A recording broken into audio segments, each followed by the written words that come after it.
Right, question 2. Again, don't feel like you have to watch all of these videos and don't feel you have to watch through till the end. Very often, I think I can probably just get you started and you can go on from there. Again, pause me at any time if you want to work through this on your own, and you really should be doing that. You should be able to do that. This one is not so difficult, but I'm always going to start with a diagram. You do what you want, but if you want the advice of somebody who's tried a lot of these, draw a diagram first. Now I've got a cuboid here, and we're told that the base is 12 centimeters and the height is 16 centimeters, and there is a cone inside this where the diameter of the cone is the same as the length of the base. So although they may not have told you that this is 12 by 12, you've got a circle in here, so you know that the diameter going this way in the circle and the diameter going that way in the circle is fitting perfectly inside this cuboid, so that's going to be 12 centimeters as well.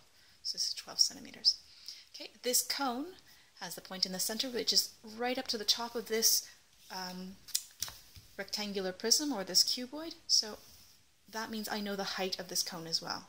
Now my diagram is not so beautiful, but it should work. Okay, important thing that we know is we know the diameter is equal to 12 centimeters, so we know the radius is equal to 6 centimeters, and we know the height is equal to 16 centimeters. Okay, and we know for the cuboid, we know base times width times height, we know 12 times 12 times 12. You're asked to find the volume which is not occupied by the cone inside of this cuboid. So, volume not occupied will just basically be the full volume of the cuboid minus the volume of the cone, right? So, cuboid minus cone. And at this stage, I am hoping that you're all switching off right now and you're doing this for yourself because you know the formula for the volume of a cuboid, you know the formula for the volume of a cone, so you can just go ahead and do that. I'll continue for those who really feel you need me, but you shouldn't be watching this through till the end. You should be trying this on your own. Okay, so the cuboid, length times width times height.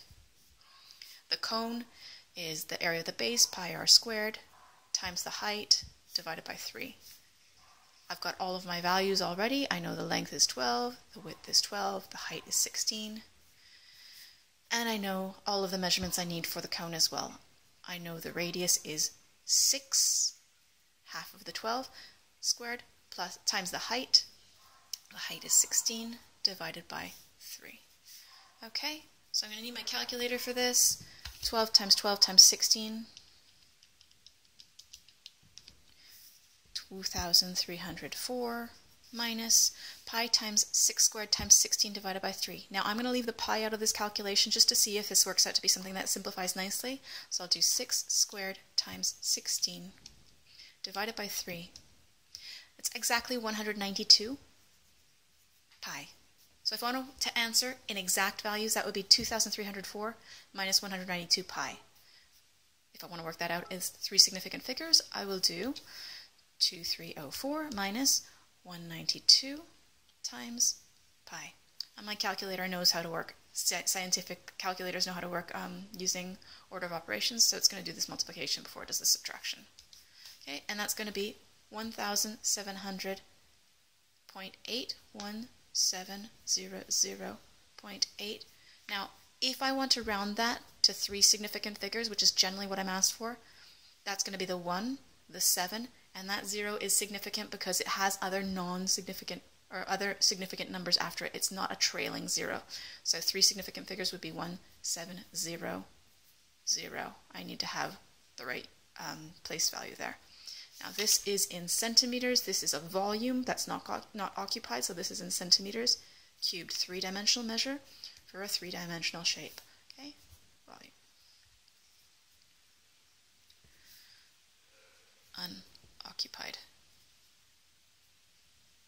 Now I hope you see that you could do that for yourself, because we're going to get on some more difficult ones now, and I really need you to try these for yourself or you're never going to be able to do them on an exam.